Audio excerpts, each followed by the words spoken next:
स्वराज्य न्यूज मराठी, माझा हक्क माझं राज्य स्वराज्य।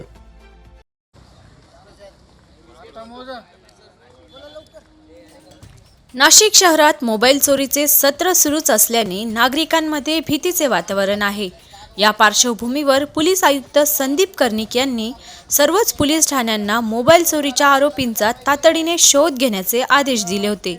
त्यानुसार नाशिक रोड पोलिसांनी समांतर तपास करत दुपारी 2 मोबाईल चोरट्यांना रंगेहात पकडून कारवाई केली। नाशिक रोड पोलीस ठाण्याचे सहाय्यक पोलीस निरीक्षक प्रवीण सूर्यवंशी यांना गोपनीय माहिती मिळाली की किर्लोस्कर डोंगर एकलहरे रोड परिसरात चोरीचे मोबाईल फोन विक्रीसाठी 2 जण येणार आहेत। त्यानुसार वरिष्ठांच्या मार्गदर्शनाखाली पोलिसांनी त्वरित त्या ठिकाणी सापळा रचला।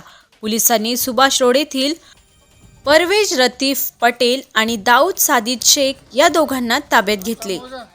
पोलिसांनी या आरोपींची अंगझडती घेतली असता त्यांच्याकडून चोरीचे 10 मोबाईल फोन आणि 1 दुचाकी असा एकूण 95,000 रुपयांचा मुद्देमाल हस्तगत केला। या कारवाईमुळे शहरातील अनेक मोबाईल चोरीचे गुन्हे उघडकीस येण्याची शक्यता आहे। ही यशस्वी कारवाई नाशिक रोड पोलीस ठाण्याचे वरिष्ठ पोलीस निरीक्षक जितेंद्र सपकाळे, पोलीस निरीक्षक बडेसाब नाईकवाडे, गुन्हे शोध पथकाचे सहाय्यक पोलीस निरीक्षक प्रवीण सूर्यवंशी, हवालदार विशाल पाटील, विशाल कुवर, नाना पानसरे, अजय देशमुख, समाधान वाजे, नितीन भामरे, अरुण गाडेकर, महेंद्र जाधव, रोहित शिंदे, सागर आडणे आणि योगेश रानडे यांनी यशस्वीपणे पार पाडली।